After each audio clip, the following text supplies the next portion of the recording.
Welcome to AK trading. இப்போ நம்ம bank Nifty பார்க்க போகிறோம். பேங்க் நிஃப்டி நாளைக்கு எக்ஸ்பெரி மூவ்மெண்ட் எப்படின்னு இருக்க பார்க்க போகிறோம்.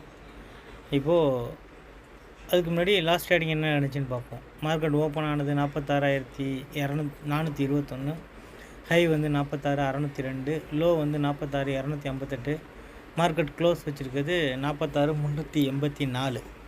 இப்போ அதன்படி பார்க்க போனோன்னா நமக்கு நியர்பை ஸ்ட்ரைக்காக இருக்க போகிறது 46,300. இப்போ 46,300ஓட last trading price put option வந்து 262, கால் ஆப்ஷன் வந்து 189, ரெண்டும் சேர்த்தனா 451 வருது. இப்போது அதன்படி நமக்கு ரெசிடென்ஸ் 1 இருக்க போகிறது 46,489, ரெசிடென்ஸ் 2 இருக்க போகிறது 46,751. இப்போ சப்போர்ட் 1 பார்த்தீங்கன்னா 46,038, சப்போர்ட் 2 பார்த்தீங்கன்னா 46,549.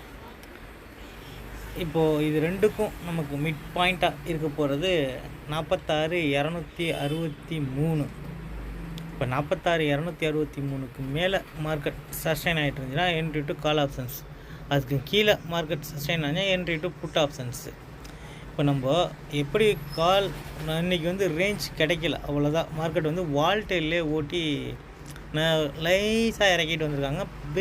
ப்ரீமியம் டிகே நல்லா நடந்திருக்கும். இன்றைக்கி நல்லா கவனித்து பார்த்தீங்கன்னா தெரியும், ப்ரீமியம் டிகே நல்லா நடந்திருக்கும்.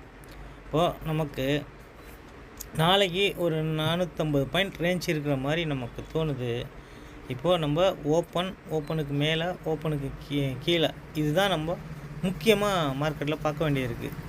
ஓப்பனுக்கு மேலே சஸ்டெயின் ஆகிட்டு இருந்துச்சுன்னா கால் ஆப்ஷன்ஸ் என்ட்ரி கொடுத்துருங்க.